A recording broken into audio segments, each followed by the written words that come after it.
I am going to be on here for about 20 minutes talking with anybody who shows up about the minor holidays at this time of the year.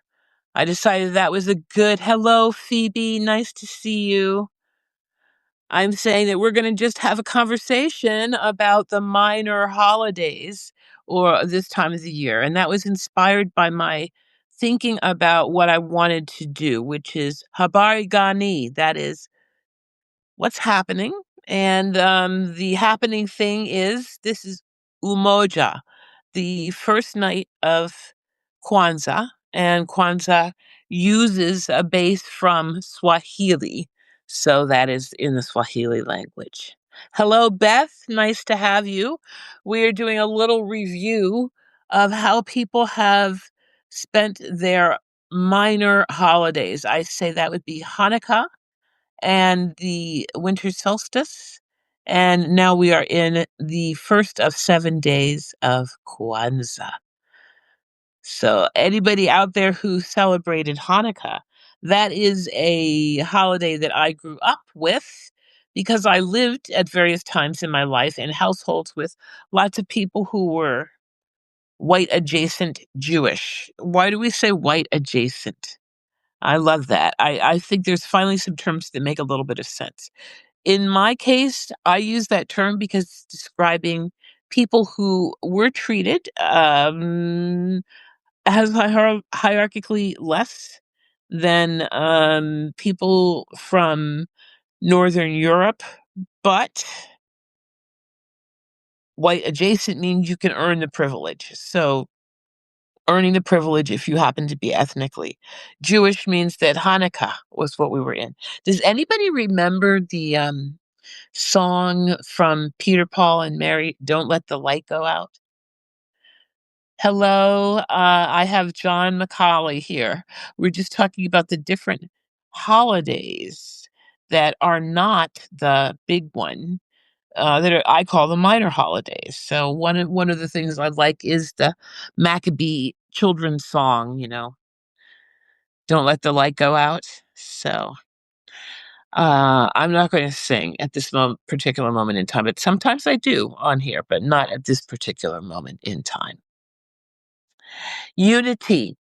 Unity is the principle that is being discussed in households all across America who happen to celebrate the cultural ceremonies of Kwanzaa. I did not for a while, but for most of my life with my children, I have been very happy to think about the strengths of the history of people who came to this country enslaved. And consequently, Kwanzaa is a holiday that was invented, created here in the United States back in the late 60s by credited to a PhD human in the African American studies field out of Los Angeles named Karenga, is the last name.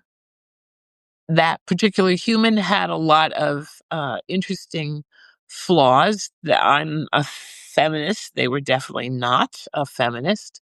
But this tradition has become a part of many people's lives and is all about looking at ways to strengthen a community or a people. In this case, the community or people who came to the United States enslaved African Americans. There are all kinds of new terms being used for us. I hate the divide and conquer feel of what we sometimes see with different words being used, but right now there's a new phrase that I hope does not stick, foundational, as in founding, as in, can we all get over the fact that if you're not an indigenous person, you probably weren't we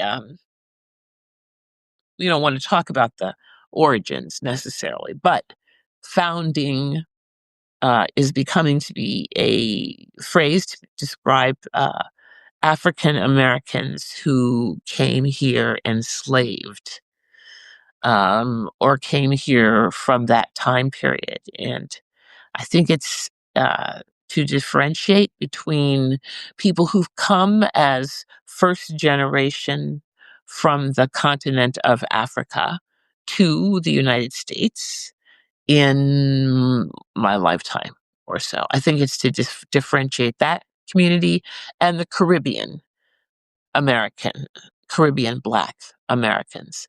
Whatever it is, we're talking unity tonight.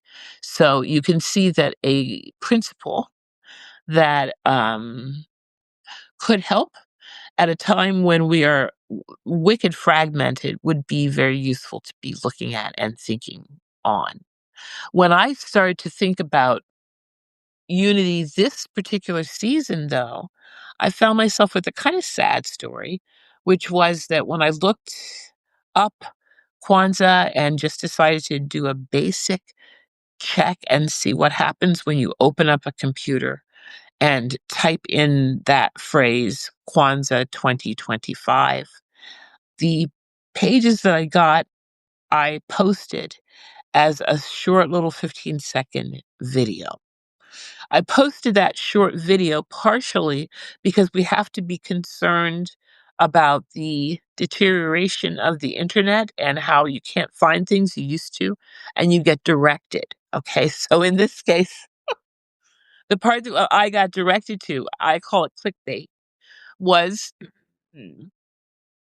there were a couple of answers to what Kwanzaa was, but there's also the AI suggested questions down at the bottom, like, would you like to know about these things? And it's directed. So it's directing you in kind of an interesting little seductive steer towards what whoever has created these questions, would like you to be looking at, not necessarily what you want. So with respect to Kwanzaa, suddenly there was this, can white people celebrate Kwanzaa? Okay. And I saw it and I clicked on it. Okay. The worst, those it was so interesting. I clicked on it and I looked at what it said. It was like, yes, white people can celebrate Kwanzaa. Kwanzaa is a cultural ceremony. Kwanzaa is not a religious ceremony. And help yourself. And I felt harmed. I felt hurt. I felt like, hey, how come AI gets to decide who comes to a Kwanzaa ceremony? And when I realized that I had feelings about that, I realized part of that was because I worked very hard when I was a young mother to not rock the boat too much about a pretty precious idea, a holiday that celebrated African American history. And I had mixed race children, and I was in Boston, Massachusetts. And I remember there was a advertisement for a celebration, a Kwanzaa celebration that was Black only. So I was suddenly thinking, oh dear, what are my children? Are we in now some reverse paper bag test? And I'm going to show you all because I just happen to have a paper bag right here to be able to tell you that the paper bag test was to hold up y- your arm to that bag, and if you were lighter than that bag, you passed the paper bag test. Close but no cigar. Okay. So, with that in mind, I was like, "Oh my god, maybe my children, would not pass that test." So I started to celebrate Kwanzaa on my own, partially out of the idea of not wanting to have that boundary. But when the AI created "Oh, come on in, you all are welcome," that bothered me a little bit. I am realizing that more and more, when I think of unity right now at this particular moment in time, it's a little bit about like that saying about, well, you have to, if you're in a plane and the plane's going down, you have to put your oxygen mask on yourself before you put it on your child and whoever else is with you. I kind of feel like at this particular point in time, I need to, if I'm seeking unity, be looking at the lost soul parts of me, the problems that I have right now, um, with I would call it actually soul retrieval issues, but we talk about parts in internal family systems. We talk about parts of us that got fractured off that have to be reintegrated, that have to become um, one. So there's the unity. I am working it. I think the more we look at it, the better. But there's a difference between self aware and self absorbed. So knowing that we could probably do a little better on balance. I hope to balance figuring out how to be welcoming of everyone. When the problem has been you come to the party and then you take all the toys and then you go home and you tell everybody it was your party and those were your toys, that feels a little bit like the history of the colonized mind. So we are in recovery. We are doing some recuperation work. Yes. Any questions or concerns, I'd be happy to hear in the chat. And I am going to go from looking at Hanukkah. I was very hurt on Christmas Day when I tried to listen to just a few minutes of national news by turning on national corporate or no, public. National Public Radio. I always call them National Corporate Radio because they are getting on my last nerve on their coverage. But just 5 minutes on Christmas Day to make sure the world was still turning. And there was the lead story was it was Christmas Day and the Pope had given his mass. Okay, we are not a secular country anymore. I recognize that. The second story was how Bethlehem was and Jerusalem were all excited because for the first time in 3 years, there had been the opportunity to have a big party there. And when I was listening to the sound from that, there were actually Scottish bagpipes. And there was something about the idea of Scottish bagpipes in Bethlehem as a part of a celebration for the Christians that were there that just kind of rubbed me a little bit the wrong way. I don't know. And continuing right along, I am thinking that my Peter, Paul, and Mary song is still what I like. You know, don't let the light go out. It's lasted for so many years. Don't let the light go out. Let it shine through our hope, through our pain and our fears. I think it is through our pain and our fears. So Hanukkah to me has been special. This year I couldn't really celebrate much because my Jewish friends are so brokenhearted over what has been done in the name of Judaism around the world at this particular moment in time. It's not nice.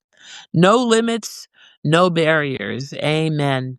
And we are so far from that, right? So unity is the first principle of Kwanzaa, and it relates to the miracles of Hanukkah. You know, a miracle happened here.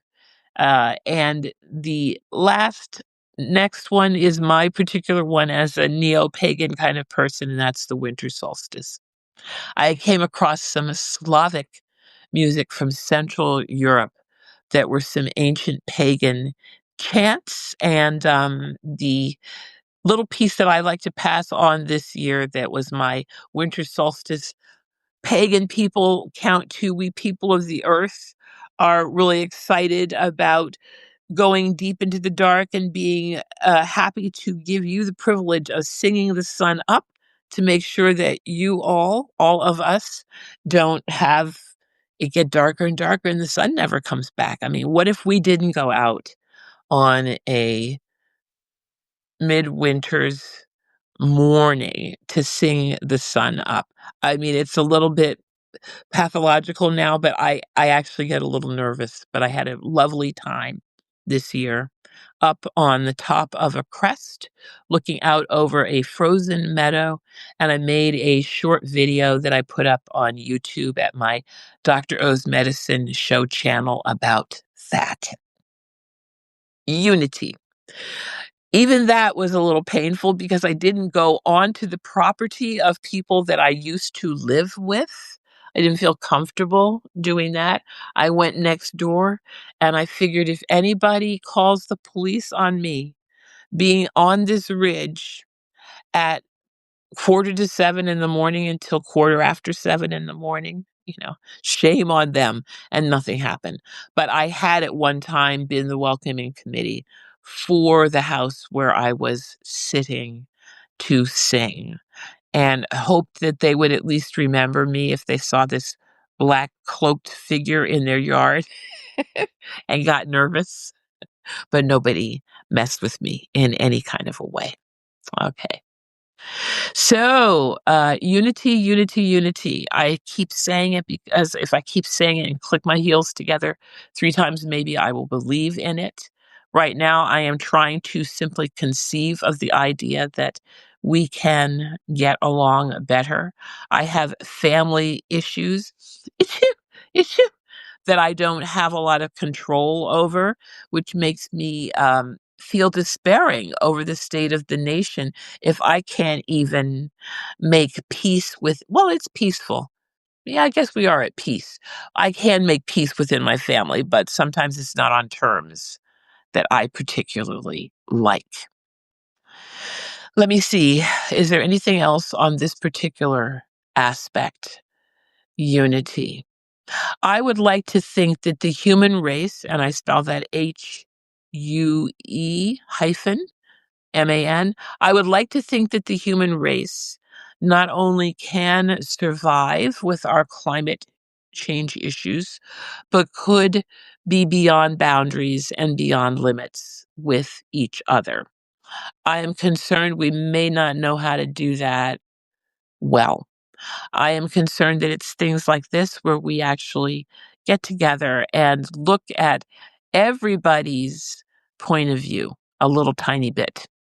In looking at 3 holidays that I always like to start with what we did the other day on Christmas morning. Hey, what did you eat?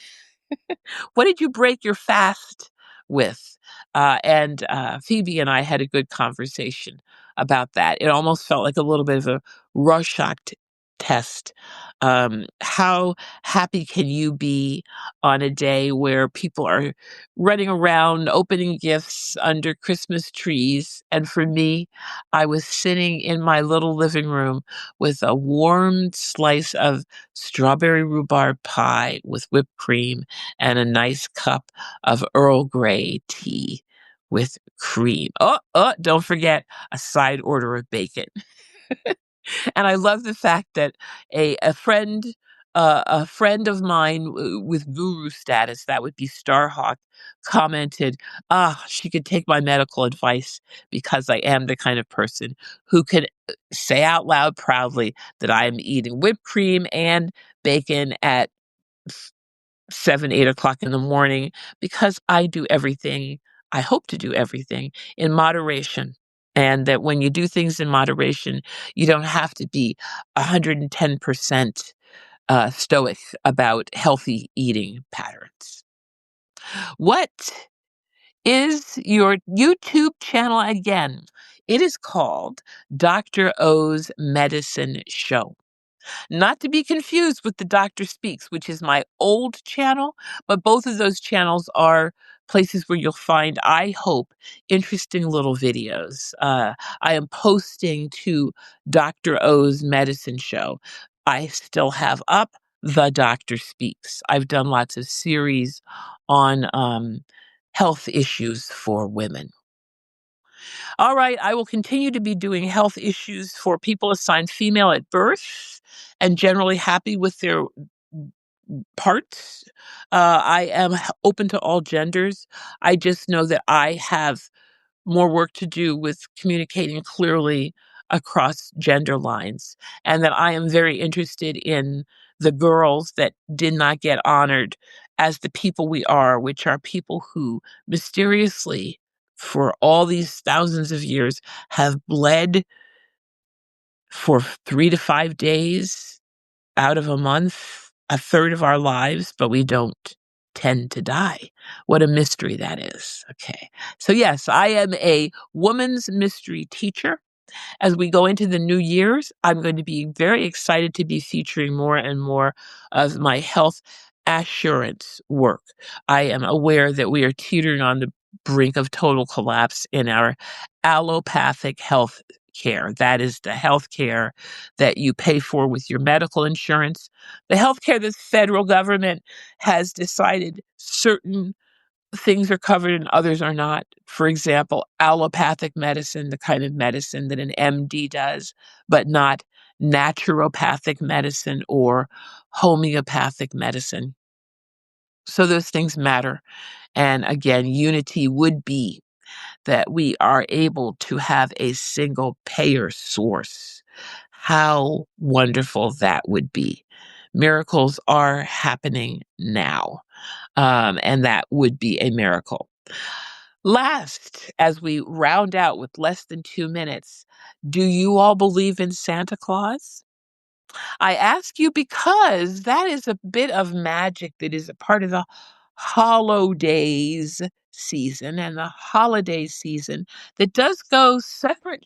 Whoops, sorry about that. Separate and to the side from the nativity story and the story of a baby. The Santa Claus story has become big enough for me to believe, as some people believe, that like Jungian archetypes, there's an oversoul and that there may be some mysterious force out there that has been generated by all the belief of all the children and all the young at heart in the world.